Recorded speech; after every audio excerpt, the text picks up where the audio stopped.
បានធ្វើអ្នកវិនិយោគចាប់បានទៅហើយក្រោយពីបានឡើងថ្លៃខ្ពស់ជាងខែមុនទៀត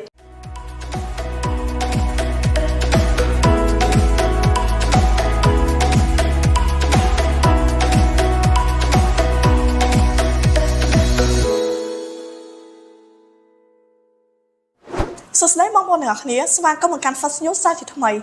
តម្លៃ$2,955គឺជាតម្លៃខ្ពស់បំផុតរបស់មាសប៉ុន្តែពេលនេះមាសបានទម្លាក់ដំបូលនេះបាត់ទៅហើយក្រោយពីចេញទិន្នន័យសំខាន់របស់សហរដ្ឋអាមេរិកតើមានអ្វីប្លែកទៅ 151K ជាតួលេខថ្មីនៃចំនួនប្រជាជនដែលមានការងារធ្វើដែលលើសពីខែចាស់ 125K ប៉ុន្តែអត្រានៃការងារធ្វើបានកើនឡើងដល់ 4.1% នេះបញ្ជាក់ថាសេដ្ឋកិច្ចមិនសូវល្អទេសម្រាប់ប្រជាជនសហរដ្ឋអាមេរិកវាអាចបណ្ដាលមកពីគោលនយោបាយកាត់បន្ថយបុគ្គលិករបស់លោកត្រាំប៉ុន្តែទោះជាយ៉ាងណាក៏បានជួយលុយដុល្លារឡើងថ្លៃបានប្រមាណថ្ងៃដែរក្រោយពីបានឡើងបន្តិចប្រាក់ដុល្លារក៏បន្តធ្លាក់ចុះមកវិញដោយសារតែការធ្លាក់ចុះអតិផរណាសហរដ្ឋអាមេរិកត្រឹម 2.8% ដែលទាបជាងតួលេខចាស់ចំនួន 3% តើហេតុអ្វីទៅបើមើលទៅតាមតួលេខហាក់ដូចជាល្អ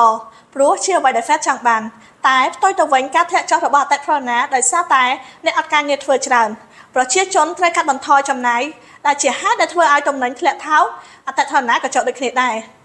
ទាំងនេះហើយជាអ្វីដែលធ្វើឲ្យមាសបានឡើងចុះមួយខែនេះធនាគារកណ្ដាលសហរដ្ឋអាមេរិកនៅតែបន្តរក្សាការប្រាក់ដដែលតែនឹងមានអ្វីកើតឡើងជាការពិតណាស់គេជឿជាក់ថានៅព្រឹកម៉ោង1ថ្ងៃប្រហ័សទី20 Fed នៅតែបន្តរក្សាអត្រាការប្រាក់ 4.5% ដដែលអញ្ចឹងប្រាក់ដុល្លារក៏អាចនឹងមានសង្ឃឹមខ្លះដែររីឯមាសក៏អាចនឹងទម្លាក់ខ្លួនមកវិញខ្លះៗដែរឬក៏អាចនឹង sideways តាមបងប្អូនទាំងអស់គ្នាគិតយ៉ាងម៉េចដែរជួយ comment ប្រាប់ផង